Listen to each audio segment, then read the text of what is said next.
Hi everyone. So today I'm going to be doing a walkthrough of an Airbnb listing that I recently revamped for an investor client.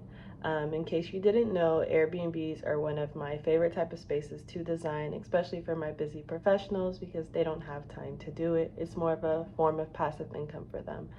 I offered 3 packages, and this listing was already up and running, and they chose my rental makeover package, which is just when I come in, it may already be furnished, designed, whatever the case, and you just want to update it so that you can create a 5-star listing, which is what I specialize in. I specialize in designing 5-star listings.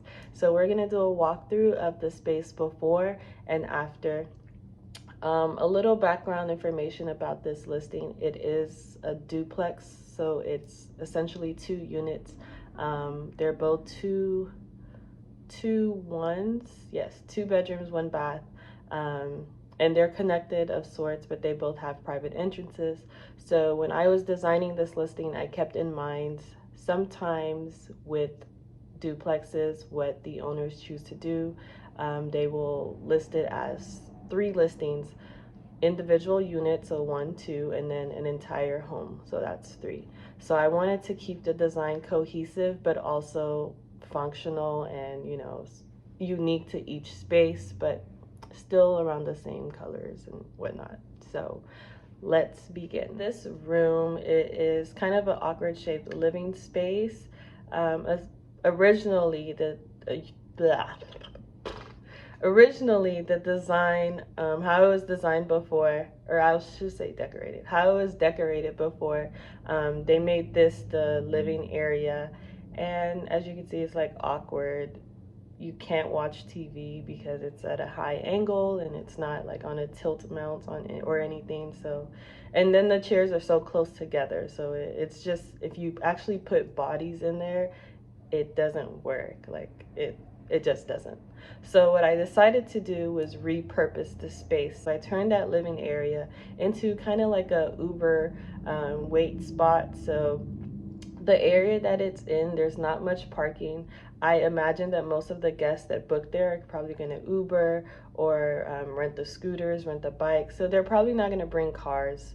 Some will, but most won't. So if you are waiting for your Uber, I wanted to create an area where everyone can kind of just gather together so that they can hear when it pulls up and they have somewhere to sit outside of the living space. So that's what I repurposed the space for. Because it's awkwardly shaped, you don't really need to sit and watch TV. It's just somewhere you can sit and wait. Another thing that I did was I switched the dining area to the living room, and then what was originally like a study nook into the dining area. If you can see, I changed the light fixtures just to create that difference, because I could have just moved the furniture, but you have that chandelier that's hanging in the living room, and I need that chandelier to hang over the table, but it's really old and I'm not gonna move that because I don't even like it. So what I did was I switched the light fixtures, which was an easy fix. I think the fixtures were probably about 50-60 bucks each, which is not that much of an investment, and it makes a huge difference. So I got some little modern lighting fixtures, put a chandelier like one over the dining area, and put a ceiling mount one over the living area. So that created the distinction between dining and living. And the living area now has more space, it's more functional. People can gather. I put in an actual sofa. Before it was just a futon sofa, which is not that comfortable for sitting long periods, but it works perfect for that Uber pickup area because it's just sitting a few minutes, it's not that bad. But to relax and lounge on there, it's not even gonna sit all the people that the house is going to sleep. So I did put in a new sofa and new armchairs, and I repurposed the original armchairs into dining chairs, as you can see in that photo. So that's what I did with that entry area, and now we're gonna move on to the bedrooms. So in the bedrooms, one thing that I noticed is this duplex, it's a old property, so there are not that many outlets, and that was important for me to pay attention to because you have night lamps. When I first got into the unit, the original setup, the night lamps, they were not plugged into anything. They were just there on a table, and I guess it's decorative, but it's not useful because there's no outlet. Like if a guest checks in, they're just gonna be like, why do you have a lamp and it's not plugged into anything? Doesn't make sense. So what I did was I had to rearrange the rooms a little. This first room I kept as is because there was one outlet in the corner. So all I did was get a 25-foot extension cords for both rooms, and in this room I'm just gonna plug it up in the corner and swing it around so that they can both plug in behind the bed. So this room there was no issue. I did put in a wall mirror and a luggage rack just to fill up that extra wall right there and give them somewhere to put their suitcases when they first come in. Oh, and I also repurposed that little bench right in front of the bed. It was originally the bench for the dining table that was there before this one.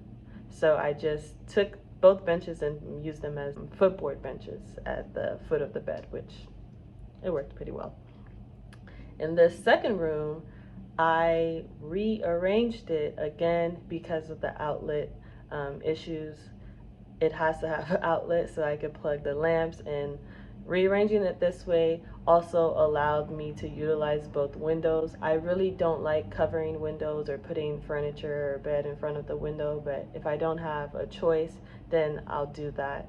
And in this room, I kind of had that choice because the outlet was on that wall, so I was able to utilize both windows and use the TV that was originally in the original living room in here on this nice bookshelf or whatever that I found at Ross. So I think it was a win-win, and it really transferred the room and made it feel more welcoming and more cozy. Oh, and another thing I did was I always make sure I have 2 nightstands and 2 lamps, and all the lamps that I always use have to have a USB or AC outlet port in it, because I don't want guests to have to decide between having a night lamp for the middle of the night or charging their electronic devices.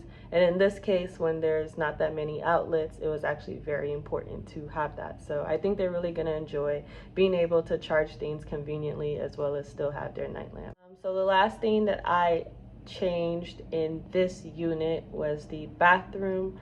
It's an old bathroom, and it had that you could tell by the floor pattern, like that tile floor.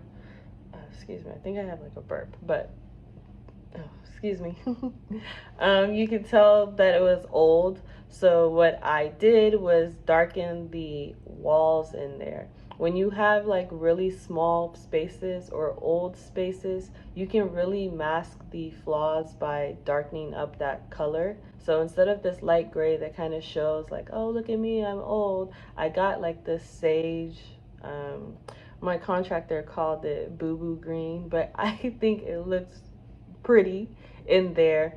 And it just gave it like a nice little facelift, and it made it look like I or whoever intentionally had that tile instead of like just dating the space. So that was another thing that I did. And I think that's kind of summarizes everything that I did in this first unit downstairs. So now we're going to move on to unit B, which is the other unit in this duplex, but it is upstairs.